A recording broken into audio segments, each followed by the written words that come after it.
podcast world, and welcome to another edition of Tiggs Bits, your weekly source of insanity from me, Tiggs. I really think you guys are going to enjoy this week's show. I visit with Carter the Power Bryant, and we discuss the state of LSU football, memorabilia and card collecting, NFTs, and his experiences as a stand-up comedian. It is truly a fun and interesting interview. If you guys have not checked out our Facebook page yet, Tiggs Bits, head over there, give it a like, share it with your friends. It helps. It really helps to grow this show. And if you haven't given us a review, if you haven't given the show a review on either on Apple Podcasts, Spotify, Google, Facebook, wherever it is that you're hearing this podcast, please do. It really, really helps the show out tremendously. And then lastly, before we jump into this week's show, I want to say thank you. Thank you so much to everybody that's reached out to me via text, phone calls, social media, everywhere else. The response to this little project has been absolutely incredible. And I hope you guys continue to enjoy it. But without any further ado, let's jump into this week's episode, Mr. Carter. Ladies and gentlemen, the one, the only, Mr. Carter Bryant, also known as Carter the Power. Yes, yeah. Welcome, my man. Thank you. Thanks for coming on to Tiggs Bits.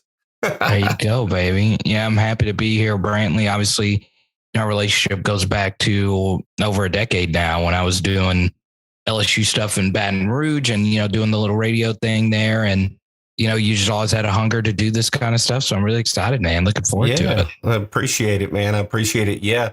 Going back to those good old days at 9, 10 a.m. and just fun. But hey, I tell you what, learned the ropes back there with our good buddy, old Tommy Chrysan. And I know that whenever I had our show, when we had Matt English and myself had our show, the bottom line, you took my place a time or two. You came on, I believe, with all three of us a few times, and you took Matt's place a time or two too. We needed you. You helped. Yeah. It's what we do. Yeah, man. It was an absolute blast. So look, tell me a little bit about what you've got going on right now. I know I see you on YouTube a lot, but man, talk to me. What all's going on in Carter the Power's world right now? Yeah, man. So just got back from a flight. I was in LA for the Super Bowl week, and it was a lot of fun. Got to meet with a bunch of viewers of the channel that we've developed on the West Coast, and also got to have lunch with a bunch of people that I really respect in the media industry. And it's crazy, right? Like Super Bowl week, the week itself is a completely different thing than the game. There's all these different parties, and I don't really get to go to any like crazy party. I went to Shaq's fun house, which was pretty epic, but I missed. I would think I missed all the good stuff. I had to catch a red-eye flight because I do some college basketball stuff. But I took a red-eye flight back, and I was going to miss seeing one of my favorite artists, Lil Wayne. And I'm not a big music guy, so it was Lil Wayne. It was Zed, who's a big EDM DJ. Diplo, who's also an EDM guy. I'm not a huge Diplo guy, but Zed, I freaking love Zed. And I missed all the big performances, right? And, celebs there, and it was a lot of fun, but that was good. And, what I do full time now is I'm lucky to have grown a YouTube channel, and Power Hour LSU, we have a lot of fun. YouTube's very competitive, and lucky enough, I've been able to build an audience on there, and it's a lot of fun, man. We love this team so much, right? Yeah, well, that's a fact, no doubt. It's a great show, man. I thoroughly enjoy it. And you'll be on there with emergency live streams and everything. I mean, you're there for the people, but even more so than just sitting there, it's kind of like it's just a community of people chatting. It's like you're sitting around the fire, talking. It's a therapy session. It's what it is. Everybody's got a vent. That's what brought me on over into your room. I mean, I knew you were doing it and all, and of course I follow your channel, but the algorithm is like, you need to go there. You need to go there. And I'm like, of course I do. So you've coaxed me and helped me through several things, especially recently through the Brian Kelly hire in particular. He kept everybody calm. Yeah. And that's the crazy thing about it. Like, we all have different interests, right? You're one of the few people that likes European soccer. I love European soccer. I get questions all the time. What is this hat? It's Liverpool. Yeah. Liverpool's huge. It's a big deal for my life. But I keep it all LSU football. I don't do basketball. I don't do baseball, even though I am a huge Kim Mulkey fan. I am a huge, not as high on Kim Mulkey as I am with I'm not as high as on Will Wade as I am Kim Mulkey. But obviously, you have Jay Johnson, Beth Torina, all these great coaches at LSU. Dede Bro just retired. Fran Floyd just retired. But, while I love all the sports, I focus just on LSU football, right? Right. And what's really interesting, Brantley, is there's so many different ways you can attack it. There's different kinds of people that like different kinds of content. And, I just keep it simple on my channel. If you have to really love LSU football, the nuances of LSU football, because, we go really deep. Like, we like, it's fun. Like, obviously, we care a lot about Joe Burrow. We care a lot about Jamar Chase, but I care equally as much about, how good DeMar Clark was last year, how good Neil Farrell was last year, how good those two in particular, because, we didn't expect it. And those guys did all the right things to put themselves in the position to where they're both going to get drafted. So, it's those stories that we're very interested in, and how those guys developed into being the players and the men that they are now. Yeah. And I love that. I love that it's such a deep dive. I mean, I tuned in last night to your live stream. Y'all started talking about things that went a little over my head. I'm not going to lie. But what you did do is you got me to start Googling, and I started looking up some of these folks you're talking about. Because I'll be honest, I love it all. I've never really truly followed like the recruiting aspect, going into that deep in that level. I don't know of any other show that is really, I know there's some other guys that do some shows out there that's a more broad subject, but it's like you say, you're only talking about LSU football, period. That's all the channel is about. And I love that, because you know what you're going to get every single time that you come there. You want to know something about LSU, or there's some kind of breaking news that day, something happens, a big recruit signs, whatever. I know my boy's going live that night to address it, if not on the spot. Yeah. And the key thing is, I don't know everything. Right. Yeah. When I do a film breakdown, I get a lot of, did you play? Were you a coach? And, I was lucky enough to have a great high school position coach that taught me a lot about football, that helped with film breakdowns and all of that. But what's really cool about YouTube is you get instant interaction from people that are smarter than you, people that have a different perspective.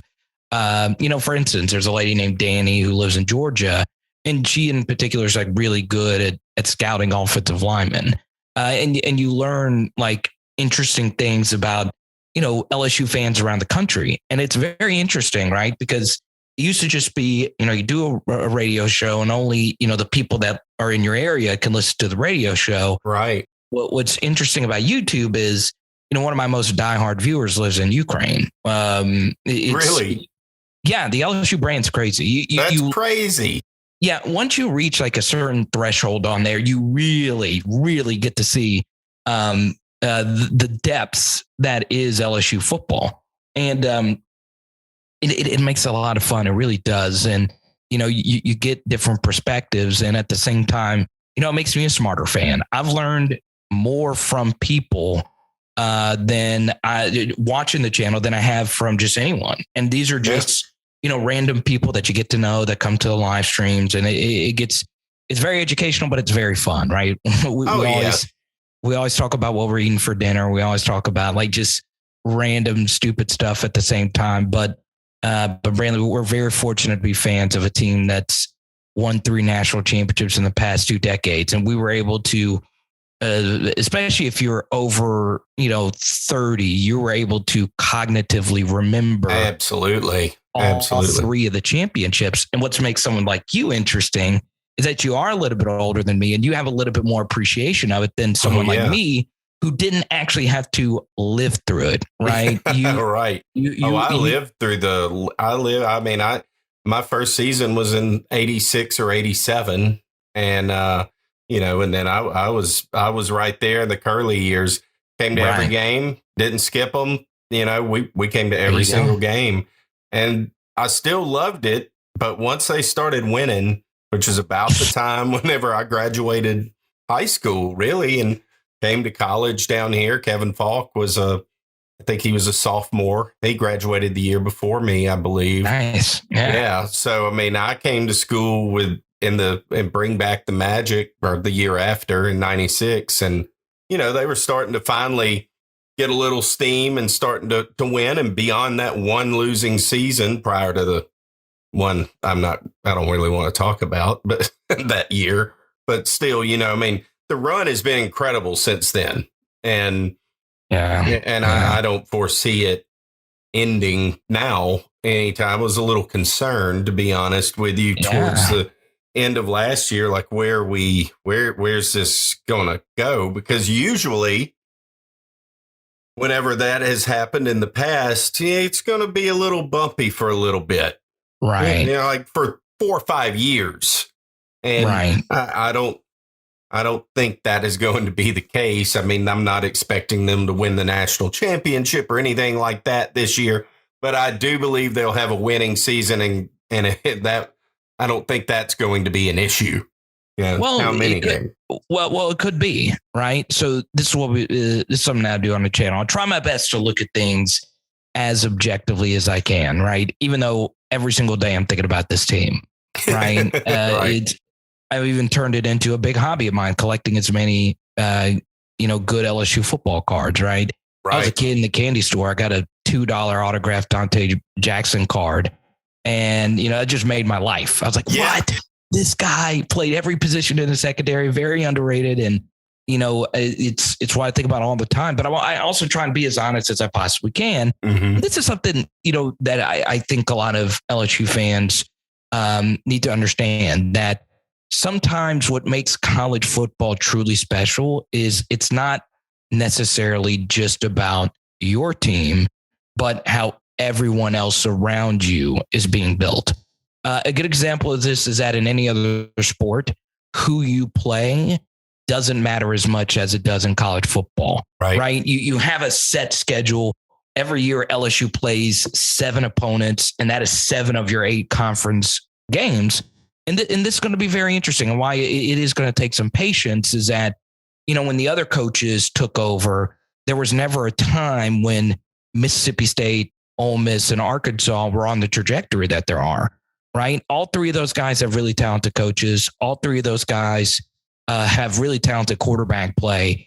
And Pittman and obviously Lane and Leach are both, all 3 of them are extremely talented coaches that do things in different ways. Right. So the thing you have to keep in mind is, yes, we as LSU fans, we're just focusing on just us.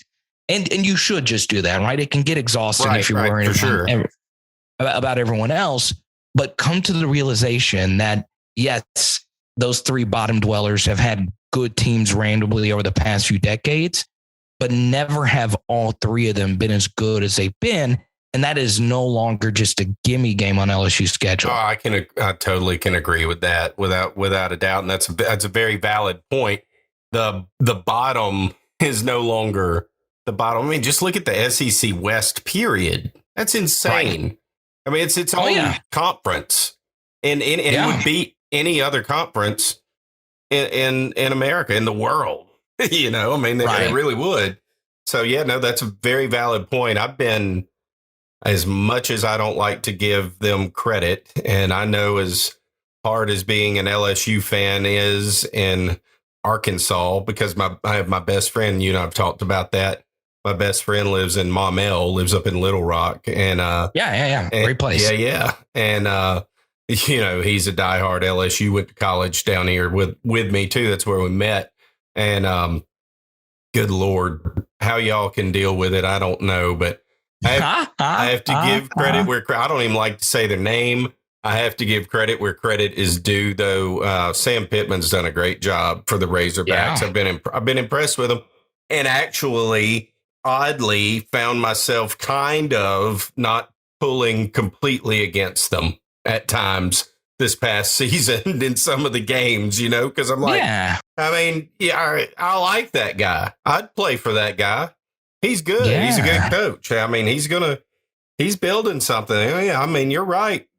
I'm worried about him now. I had gone for a little bit of where I enjoyed it, but I also wanted them to be decent because I do enjoy the rivalry that I believe and I know people here in Baton Rouge do not take that rivalry anywhere nearly as seriously as they should. It's the Super Bowl for Arkansas. I mean, they do. Yeah. They absolutely take it seriously. And when I lived in North Louisiana, I mean, I knew that. I really learned that. And then, of course, having friends up there like yourself, too. But yeah, goodness gracious. Yeah, you're right. And, of course, Ole Miss. I mean, come on. They're great. I'm not sold on Leach, though, but he is a great coach. I'm not sold that he can keep. But it's Mississippi State. I mean, still, they've. I don't know how much higher they can go, and I think Ole Miss can go a little higher. I think of those three, Arkansas has the most upside. I think Kiffin may be gone in a year or two from Ole Miss. Right. I think Pittman could build something at Arkansas. Yeah, it's his dream job. But, obviously your listeners want to, hear about LSU. So I didn't mean to go on that little bit of a diatribe, but it's very important to keep that in mind. No, I agree. And we really do love what we have coming back next year. Obviously, we're excited to see what the true freshman receivers do in year 2. 3 of them had exceptional years, and you get Dre Jenkins back, and then we get the return of Kayshawn back, and there's a lot to like about what LSU has going into next year. It's just hard. I mean, this conference is really hard, and once again, Auburn's kind of in free fall. They're not going to be that good next year. And then obviously Florida's in a rebuild right now. But, I just think it's the SEC is more difficult. Yeah. And, there's only going to be, more change coming, obviously, with the expansion of the conference here in a few weeks or a few years. But yeah, Braylon, I'm still very excited. I'm still very excited about what Brian Kelly's going to do, and 2 of the more interesting coordinator hires you'll see during the cycle. Yeah, without a doubt. And I mean, I think if nothing else, it's definitely going to be different, and it's definitely going to be interesting. And I think you're going to have butts in the seats again. Right. I think there's going to be a lot of interest around the program this fall. There already is, of course there is, but I think there's going to be a lot more folks who are like, I'm ready to go see what's up with this. All right, it's time to go. It's time to get back at it. We're about to hit people, and I mean, we're not that far removed. I mean, from the greatest team in the history of college football, but it feels like the last 2 seasons, like, good Lord, you really we lost that momentum that, we crashed off of the next wave, but that's okay. Right. You just get back up and you get on another wave. And I fully believe that we ain't done. We ain't done winning natties down here. Let's go. I like it, man. It's going to happen again. It's just going to be a little bit of a quote unquote rebuild. But anyhow, man. Yeah. I wanted to talk about some other things, not necessarily just LSU football. Number one, and I'll edit this out, but I need to know your setup. Oh, you're gonna edit this out? No, man. You get your life together, man. No, I well, the thing is, your listeners don't care about the setup, right? They you do, yes, right? So the thing is, what listeners would be interested in is, what I have in my backdrop, which is obviously, Joe Burrow bobbleheads, obviously. Got, the 2 iconic non-Burrow Sports Illustrated covers of Kev Falk, right here, and then Justin Vincent over here. Now, there have been other ones, obviously. Tyrann Mathieu, the endangered species cover is just so iconic if you're an LSU fan. Yeah. But yeah, the top row are some of my rare Tyrann Mathieu and Jeremy Hill cards. Those are my two players that I mostly focus in on. Obviously, Tyrann's my favorite, probably my favorite LSU football player of all time. And I've always liked Jeremy Hill. I've been very fortunate to develop a really good friendship with him. He started watching the channel and he agreed to be our first ever guest. Oh, wow. And that was probably the cool. Yeah. So that was probably the coolest moment of the channel was, Jay Hill really liking what we were doing.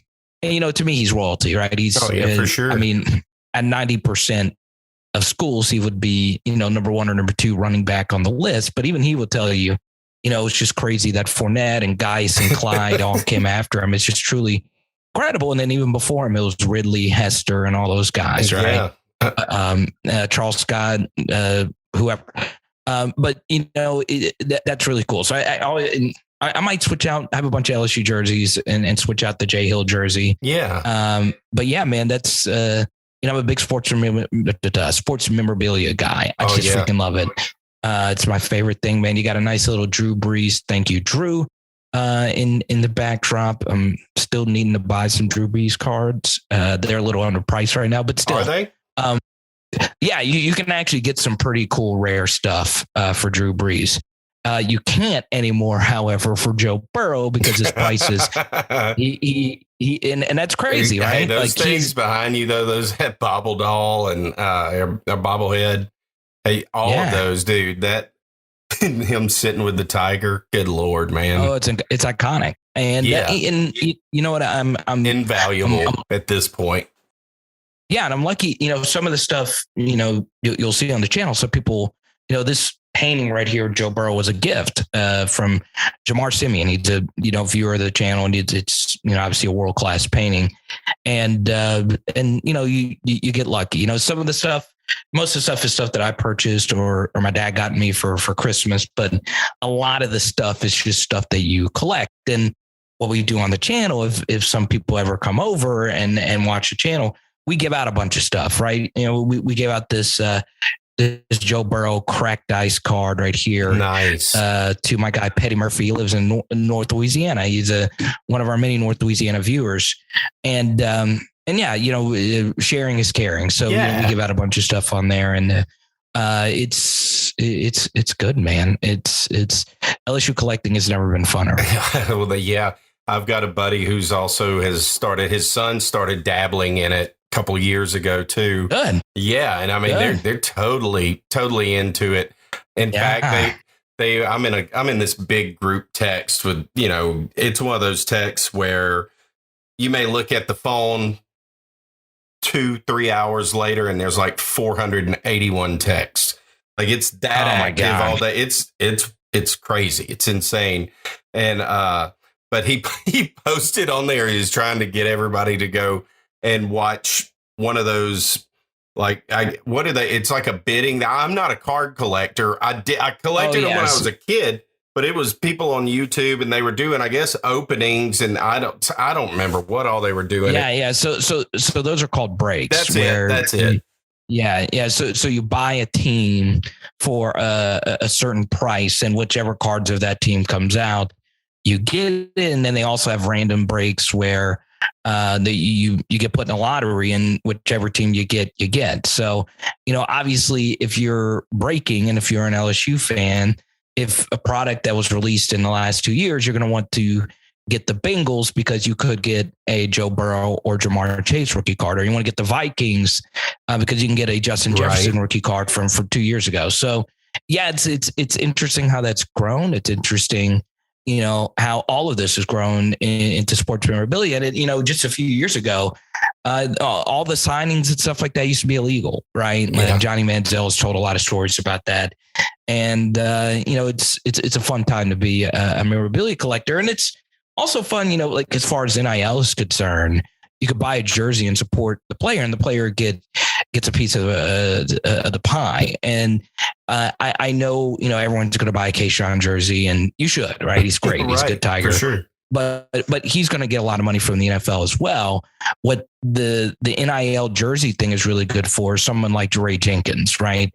Who, could make it in the league, could have a very successful, career. He's my favorite current player on the team because of his story. But, say the Texas A&M game where he caught the game-winning pass, if he catches the game-winning touchdown there, a lot of memorabilia buying is impulse, right? You see something and you're like, oh my God, I got to have it, right? Yeah. It's kind of like, the halftime Super Bowl show. Those songs have been out for decades, right? It's what we grew up on. Yep. That music is as big to us.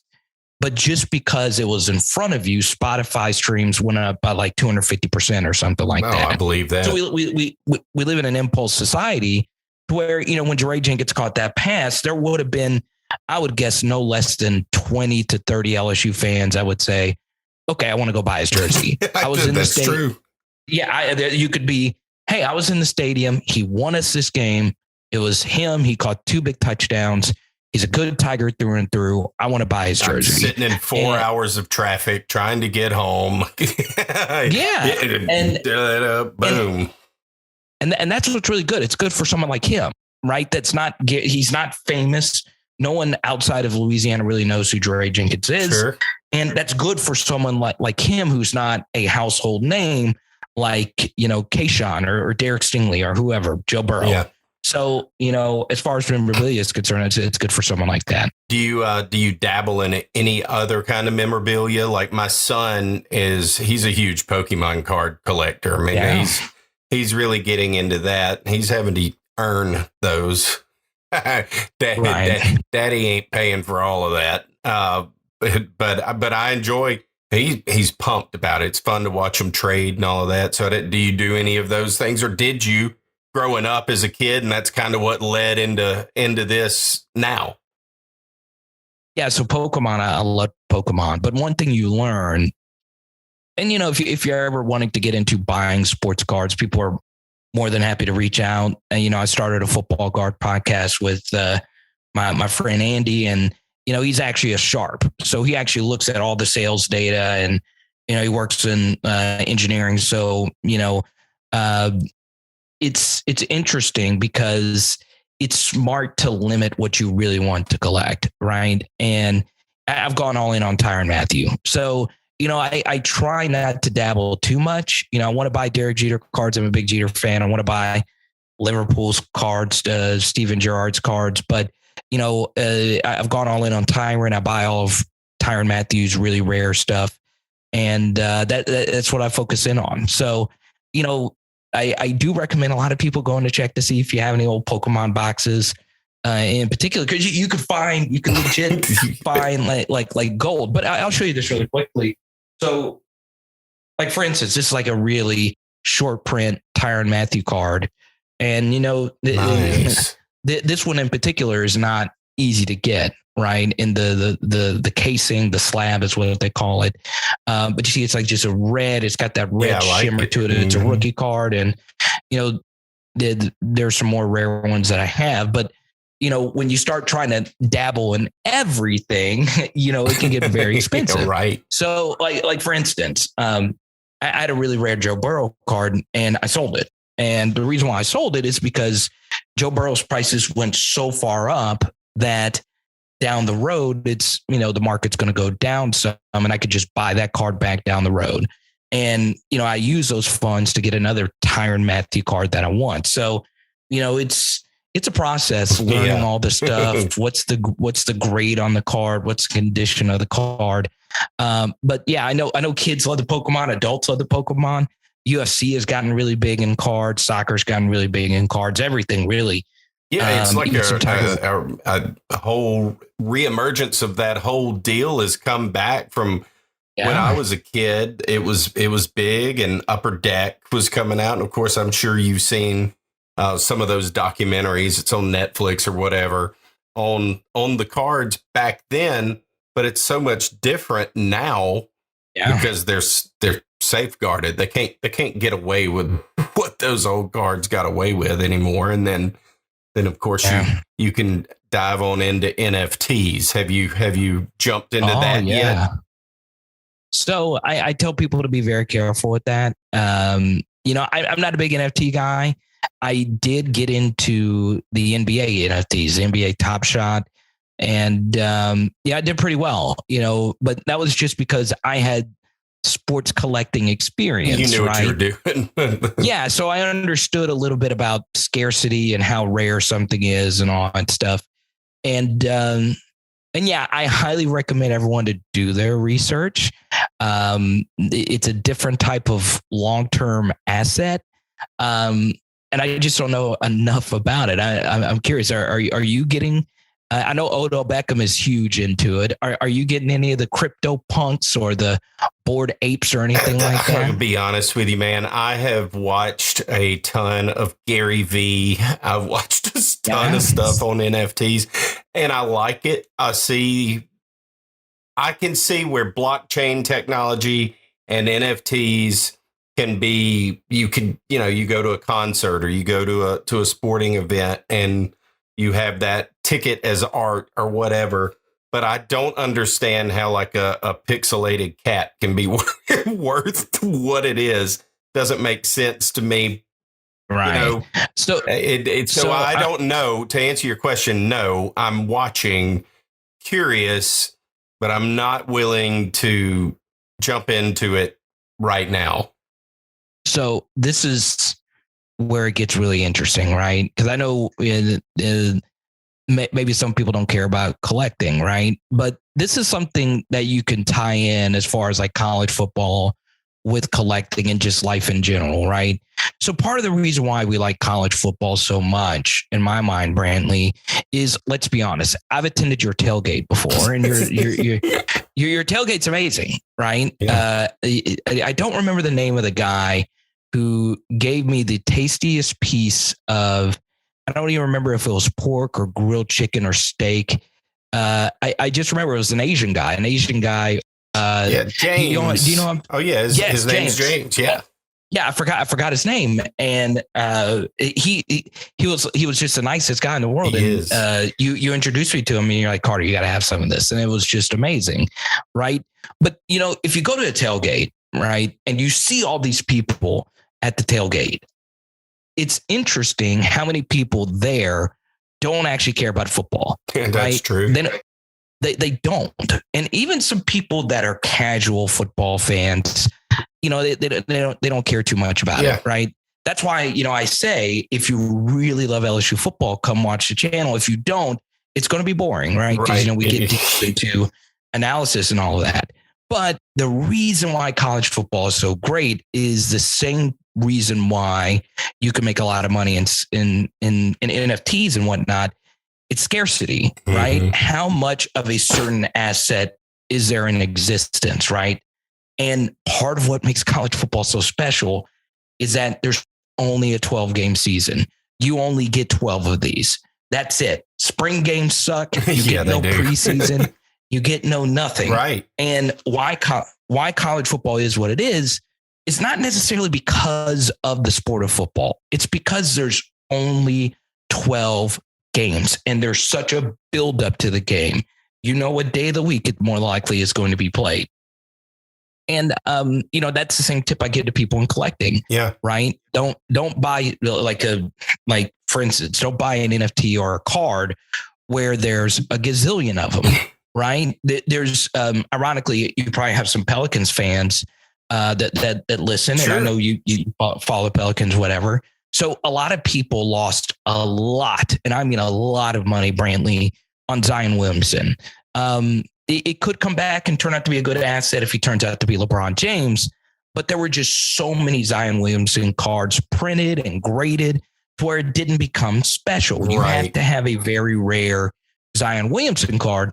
And, that's to me what makes college football so special, right? For sure that it's impossible to play more than 15 games. And, when you step foot into Tiger Stadium, that is one of the 7 or 8 possible times you get to walk into that magical place. That's true. And if you want to go visit another stadium in the SEC West, you're only getting to go there once every 2 years. If we let's just say we're playing in Athens this year, we only go to Athens once every 12 years, right? That's right. So it's what makes college football so special is that there are such few games, and all the games are so have so much immediacy and importance, and it what really draws me to the sport. Well, I think it's a brilliant thing to have. To narrow it down, that's a big thing on YouTube. Is, with a channel, you're locked into that one thing. People want to come to that place. They know where to come. So, I mean, it's a brilliant idea. I mean, it's what you should do. But not only that, it's fun. It's a fun thing to come to, and it's educational, and you bust your butt learning all of this stuff, and you always have. I mean, you're one of the sharpest cats that I've ever been around in sports journalism, without a doubt. Without a doubt. I appreciate that, man. Absolutely. I wouldn't call what I do journalism. I know. It was for lack of a better term. Yeah. I mean, you're a journalist, in my opinion. I've taken you to Tiger Stadium before when you had a backpack full of cameras and you were having to run out on the field and say, "You're a journalist, Carter. Don't sell yourself short." So here's the thing, right? Journalism's kind of a weird term, right? I'm a fan who also happens to have a YouTube channel, and I do some journalism type of stuff when it comes to a story that I cover or a video that I do as far as the editing and how to present it and all of that. But yes, there's a huge gap between me and Walter Cronkite or Sarah Ganem or whoever. But it's funny. I look up to sports media. It's all I think about. Yeah. Right. It was a big reason why I went to LA, so I could meet a lot of these sports media people that I've known for over a decade. And that's one of the few times where, all those people are together. Right. And it's strange. Right. And I always say this, if you actually find, obviously a good journalist that I like a lot, and when it comes to Baton Rouge journalists, is a lady by the name of Robin Fambrough. Yes, I don't know if I'm not saying her name. I hope I'm not butchering her name, but she covers high school football, which is a really difficult sport to cover. High school sports is way more difficult than any other level because you got to keep up with your own stats. You have real deadlines. Your reporting is very important just for us to know what the F even happened, right? Yeah. Here's a good example, right? There's a kid that I like a lot in the class of 2023, and his name is Ricky Collins, right? He's a 3-star quarterback out of Woodlawn. So some people that go to Woodlawn know him and they watch the channel. And what's very interesting is Woodlawn upsetted Catholic High this year in football, and I didn't know that. And the best story on the game was from Robin Fambrough because she was actually reporting on it. She actually put in the work. She got the stats. She put it together. There was no bias. It was just, what did the gamer say? It was very important for me to know that. And she was the only one that had Ricky Collins stats for that game. And those stats tell me a lot. It helps me paint a picture. It helps me know what exactly is going on. So, I do more commentary. I guess that would be a better way to describe it. But people like her are the real journalists. That's true. That is true. She is incredible. I read her stuff too from time to time. And no, I think you've nailed her last name. No way in hell am I going to try that because I cannot. But she does excellent work without a doubt. Yeah. Well, shifting gears, moving kind of away from sports. Talk to me about look, I've watched some of your stand up that you've had on YouTube. And like I told you before, man, I find myself to be fairly brave, fairly fearless in things. I'm not afraid to take a chance, put myself out there, whatever. But to go and and I love comedy, dude, love it. Right. But to go and do that, I can't even fathom it. My hats off to you, my man. I don't know how you do it. So let's talk a little bit about that. What made you decide, hey, I'm going to go do this? Well, it's important to note that I haven't been on stage in over a year. That's okay. That's okay. Yeah. The pandemic kind of messed that up for a lot of folks. Yeah. And I've had offers to produce shows and put together shows and do shows again. And, I'm very fortunate, I've gotten those opportunities, but I've said no to all of them. I figured out that sports media is my thing. I'm not great on stage. I'm okay, but there are people that are really freaking good at comedy. Baton Rouge has some really good comedians as well. And Louisiana does as well. Theo Vaughn, Mark Norman, both from New Orleans. There have been a lot of really funny people. And what's really cool about stand-up is your skin just gets thicker, right? It has to. As your YouTube channel grows, you start getting these trolls, and it was cool. I got called a gay Russell Westbrook recently. I heard you say that the other night, and then that same person said, "Do you like chicken or watermelon better?" Jeez. And so just good old fashioned homophobia and racism. Yeah, but because I worked in stand up, it thickens your skin. It's hard to get a comedian offended by just anything. Right. So, that's the best thing, because when you bomb on stage, and I have bombed a lot, I did my first Zoom comedy show over the weekend where it's just like this, right? And there's like all these squares of people, and it's you talking for 10 minutes. And I bombed so spectacularly. It was so freaking bad. And I had so many comedians. Another friend of mine, Chris Marler, who does Saturday Down South stuff, he writes jokes and does really good content for them. I texted him beforehand. I was like, "Hey, I'm doing a Zoom show tonight." And he was like, "Get the F out right now. Don't do it. Back out." And it's hard, right? Can't read the room. I get, I mean, you can see their face, but you can't hear you can't feel it. That would be the only thing. I mean, I've not done it, but that would be what I would think that experience would be. It'd just be tough to read the room, and yeah, but I'm not a special talent. It's not something that it came really natural for me. I had to really work at it, right? Whereas with sports media, I was lucky enough, to get a radio show pretty quickly as a student in Baton Rouge, and when I was there, I was lucky when I was at LSU to be accepted into an internship program at Sirius XM. So that, it was pretty clear that I always should have just focused on sports media. Now I'm not mad that I did stand-up comedy, and if someone came to me and offered me the right opportunity, I would find a way to go get on stage again. But, I'm not Bill Burr. I'm not Michelle Wolf. I'm not Roy Wood Jr. The people that are truly transcendent at the most difficult craft imaginable. I agree. So, it took me 5 years to realize that. But what I found very interesting, though, was you do get to see the country, right? And what was really fun was my top 5 show I've ever done was in Natchez, Mississippi, in a brewery. And it was fun because it was during the LSU run. It was during the LSU 2019 run. We had a Go Tigers chant, Joe Burrow for Heisman chant.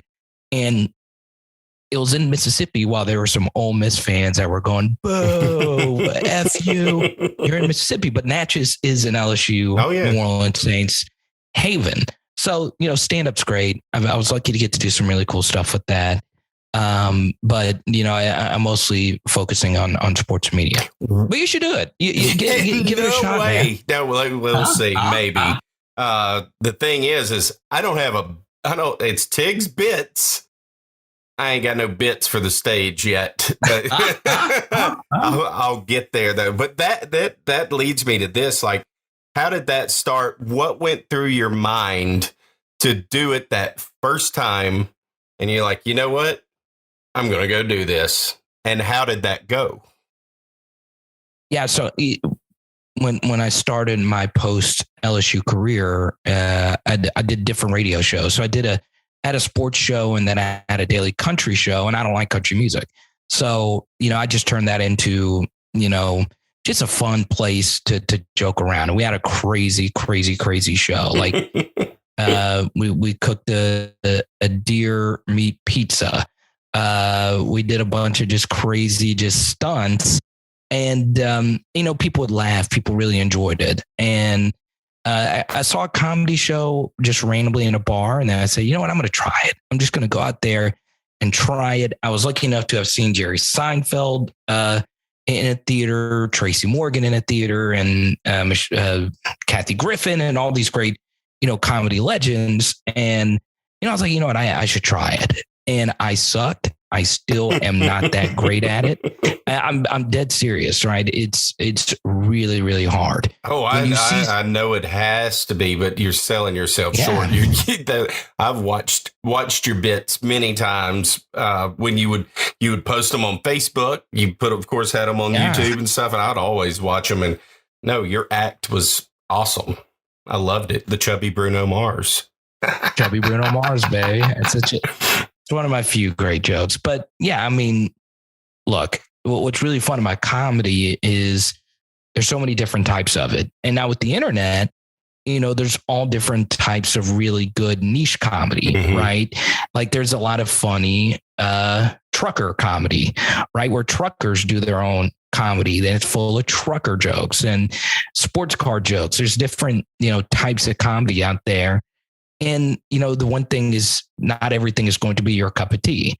So if you see someone like trash, like a comedy special, it may actually just be bad. It might just be someone who shouldn't, who's not funny at all to nobody. And they only got it because they're famous.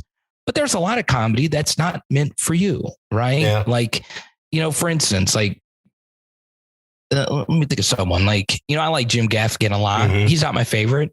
He's not, I know everyone says he's the best clean comedian on the planet. I don't agree with that. I think Brian Regan's better, but I'm with you on that. I like them both. Right. But Regan, that dude, Regan. I mean, he does, I could just hear a little bitty sound from him and he's already got me laughing. He's the best. Because I could visualize him on the stage. And even if I'm just listening to him, I could see his face. I can see Gaffigan's too, but Brian Regan is just the man. I agree. He's a man, but most people don't know him. Most people couldn't pick him out of a lineup. Most people, even though he sells out theaters, right? There's very few comedians where, they walk in the airport and they're mobbed, like Chappelle, Hart, Seinfeld. There's very few. Eddie Murphy, that where they walk in, everyone in the building knows who that is, right? Yeah. But, I have these comedians that sell theaters like a Sebastian, a Joe Coy, a Chelsea Handler who, could kind of just fit in and they're not like this unbelievably A-lister, but, they make millions of dollars a year. So, there's so many different types of comedy. I always tell people when you're looking for good comedy, there's so much out there. Like there's so much from all these people that you've never even heard of before. There's so many comedians that tour the country that don't have social media, but they are just hilarious. Right. And they've been doing it 20 years and they're nothing short of incredible. So, just because someone's famous doesn't mean they're funny. Vice versa is also true. And I'll even say this, there's probably more unfamous comedians who make $20K a year, bad health insurance, bad blood pressure, that are way funnier than the famous guys you just never heard of them before. That's a fact. I went to Zany's in Nashville just randomly on like a Thursday. Now granted, it was between Christmas and New Year's. So, that's, of course, they're getting some good acts in there. And I can't think of the names off the top of my head. One of them is the curly-headed Feaster Fortune or Fortune. Oh, yeah. Fortune Feaster. Yeah. She was there that night, and she was the headliner and was. Oh, yeah. Dude, I didn't know who she was. I had no clue. Yeah. I knew who she was afterwards and took a picture with her and all. I was in stitches, and I haven't been to a whole lot of comedy clubs in my life. That was a hell of an experience. And all that same night, Dusty Slay opened for her. And sweet. It's a great show. It's a great show, man. A great show. Just kind of randomly walked into that one, and I didn't know who either one of them were. And now I see them on Netflix. But But that show was absolutely hilarious, kind of going back to people still don't really know who they are, but they're kind of quasi famous now. But it starts in the trenches. You're going to see some of the funniest stuff. Here's some of the funniest things. I was at it was a comedy deal, whatever, in Austin. And, just a free for all. Like somebody would hit the stage 2 minutes later. Next one's up. One of those fun deals. There were some funny freaking people in that show. There was also some that absolutely bombed. But it was all a very supportive crowd. It was encouraging just to see that. But I laughed. I was just cackling. They were probably tired of hearing that one dude over sitting by the bar. No, laughing. See, you're a very open-minded person. So Fortune Feimster is someone that you would never hang out with, right? Right. For those that don't know, she's a lesbian comedian, and I think she's transcended. I really do think she's very, very special on the microphone and on social media. Yeah, I've been lucky to meet Fortune when I was in Austin doing shows. She was doing Cap City, which I don't think that club is still open. I was lucky to meet her there. And I've also been lucky to work with Dusty Slay as well. Oh, wow. We did a show together, and I opened for him, and he's just great. He's a truly great, clean comedian in Nashville. And that's what's really good. Like a lot of these other metropolises have really good comedy scenes now, where it used to just be, you got to go to LA, you got to go to New York. But now, the scene in Atlanta is great. The scene in Dallas is great. The scene in Austin's great. All these different cities have their own scenes, and you see a lot of famous comedians move to these other cities because of rent, because of other stuff that goes along with living in that certain area. And you know what? So before the pandemic, I was getting ready to move to New York, and this was before PHL really started growing and really became a thing. And was I good on stage? Yeah, I'd gotten to the point where I was able to, consistently do 30-minute sets and do really well. But was I New York good? No. I was lucky to do New York quite a few times. And I did one show at this place called Comic Strip Live. It was the first stage where Eddie Murphy and Jerry Seinfeld got their start. Oh, wow. So I did really well on that stage. And then an hour later, I had another spot at another club called Broadway Comedy Club. Randomly, I did the same 5-minute set and it bombed. I started sweating. I started having a panic attack because I was in New York. I built it up to be something bigger than it actually was. And the crowd didn't feel my energy. It just didn't, it was horrible. And that's how brutal the industry can become. And Bill Burr didn't become one of the funniest dudes that ever walked the face of the earth overnight. Mia Jackson is another comedian that I like. She does The Cellar a lot in New York City. She grinded her tail off for, a decade in Atlanta, doing thousands of sets before she actually moved to New York and become a great working comedian to where she's opening for Amy Schumer. It's really difficult. It's hard to find your lane, and it's changing because so much of it's on the internet now. So many of these clubs want you to have 100,000 followers. And what's happening now, and this is where it gets really concerning, is so take someone like Fortune Feimster, right? She actually is really funny on stage, but she's also really funny on social media. Definitely. But now there's a lot of people that get really big on social media, and now they do live shows. And a random Joe Schmo can just walk in and just want to see comedy. But, that person is just doing that club because they're famous. Right. And they're not good on stage. And they're not good at making a more universal crowd laugh. So being universally funny is very unattainable, but it can be attained. And once you do it, it's magical.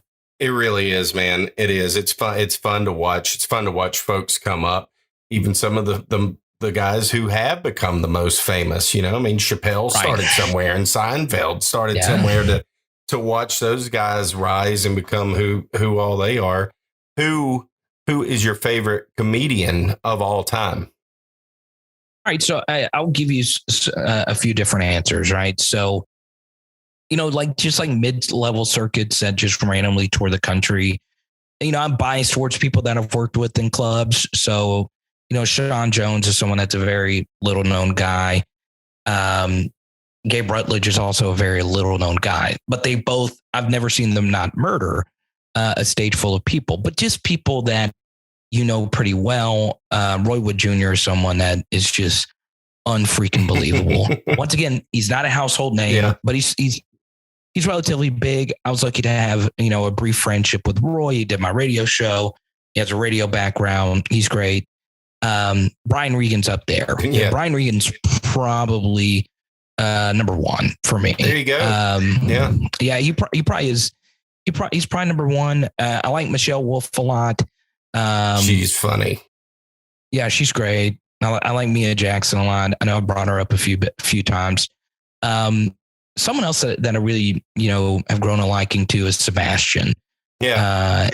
And he's different, right? He's not going to make everyone laugh, but, he's very Italian, very exuberant. It's very different, right? When you see, him sell out Madison Square Garden 4 nights in a row, which is still crazy. Yeah, that is crazy. And it's Tom Segura is someone that I like a lot. So, I mean, there's Tony Baker, Kev on Stage, there's all these different guys that I really do respect, but I'll save this for you, right? The person who's made me laugh the hardest outside of Brian Regan are two people, Bill Burr and Cat Williams. Cat Williams at his peak, is the funniest. When he was at his absolute peak. Pretty tough to beat, man.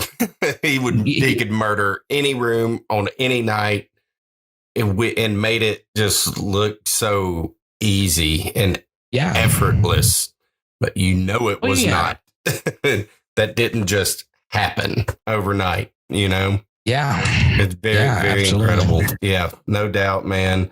And Burr. I love Burr, man. I love his podcast. Yeah, my buddy Tom, his Burr is without a doubt his favorite comedian. He sends stuff all the time. And I mean, Burr's just, he's everywhere. But again, I mean, yes, of course he's huge and he's big, but if he walked up to you on the street, or to most people on the street, they wouldn't have a damn clue who he is. No, none, not at all. Not at all. They wouldn't know. Burr likes it that way. So as well he should. Yeah, man. I do recommend, everyone, if you want everybody's going to laugh at this kind of stuff, go see Sebastian Stay Hungry. That's one of the best specials I've ever seen. And it's not deeply thought out material. Like he's not like a world-class wordsmith like a Chappelle or a Gary Goldman per se, but I mean, it's still Stay Hungry will make you laugh so hard. And then obviously, any Cat specials are just, legendary, but right. But, doing the live stuff is really fun. And I used to think, Brantley, that the funnest thing, the best feeling on this planet, including sex, including just whatever you can think of, was making a room full of people laugh. So, that's why a lot of comedians are really hooked on this. Right. Because comedians that are addicts, and there are quite a few of them, there's not as many as you think. It's kind of a tired trope. But, when you talk to a comedian that has done heavy drugs, they say there's nothing like the feeling of making someone laugh. Right. Sure. But now, I experienced something else, right? Getting to see people that really appreciate what you do. Going out to LA and meeting, some viewers out there that are in a completely, different part of the country. Right. It was just so freaking rewarding because, it's virtual, right? Like you want to see people in person. It makes it so much better to actually see people. So, but yeah, we do live streams every Tuesday, Thursday, and Saturday night. We normally start around 8 Central. We've had some good guests, Jeremy Hill, Van Lathan, Sean Fox, who's a really good radio host, and Blake at Are You Serious?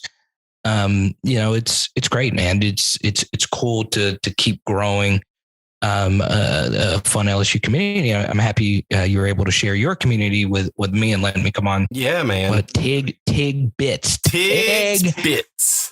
Tig Bitties. Yeah, I tell you, I had somebody, this is a good time as any to clarify something. So I had a friend of mine, he texted me as soon as he saw that this podcast was happening, saw it on Facebook or whatever. And he said, man, whenever I first read that, I could have just swore it said big tits. Imagine someone who clicked on Tig Bits thinking that they were going to see the opposite. And they're like, this is not what I paid for. What is this? What is this?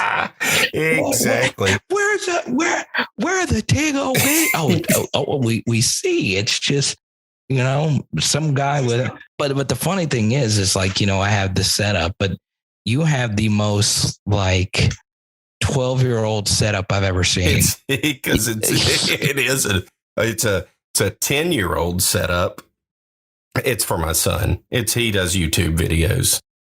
Okay, I was about to say, because I was trying to get worried. I know. You had green and purple lights in the background. I did that especially for you since it's Mardi Gras time. And Mardi Gras, but yeah, I was like, is this guy getting ready to do some gaming? You got the gaming chair. It's a straight up gaming setup, but it can be whatever. I was about to say, I was like, Brantley, I mean, what is going on with this setup going on right here? It's not a YouTube. This is a podcast.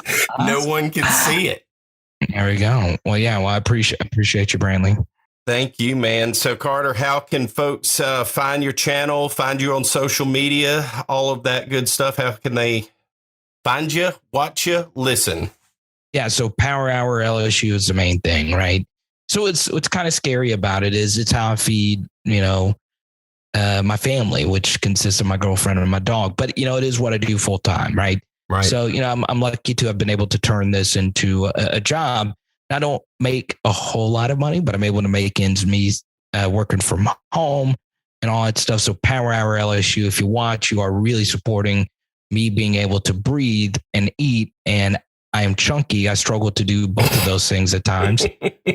So yeah, that goes a long way.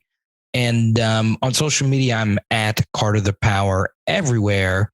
And that's CarterThePower. But I just launched an LSU Sports Cards Instagram page. So just type in LSU Football Cards on Instagram. And I only have a few posts up there. But if you have any questions about sports memorabilia and all that stuff, and you're worried or whatever, feel free. I'm happy to give whichever bit of wisdom I possibly can when it comes to doing it, because when I started, I burned a lot of money buying cards that were way overpriced. And I was like, this Joe Burrow card is shiny and I gotta have it. And it was like $100 over comp. And I was like, oh, okay, whatever. But yeah, that's the best way to find me. I appreciate you, Brantley, big time. Absolutely, man. Absolutely. Thank you. Look forward to having you on again soon. And good luck to you. I'll be seeing you in your live streams. You know that. Let's go. That was an absolute blast. Super interesting show. Look forward to having you on here again. And look, that's a wrap, everybody. Next week should be another fun episode. Again, if you've not gone to Facebook and like Tig's Bits, please do jump in the discussion on there, and let's get a community built. And until next time, I look forward to seeing you again next week.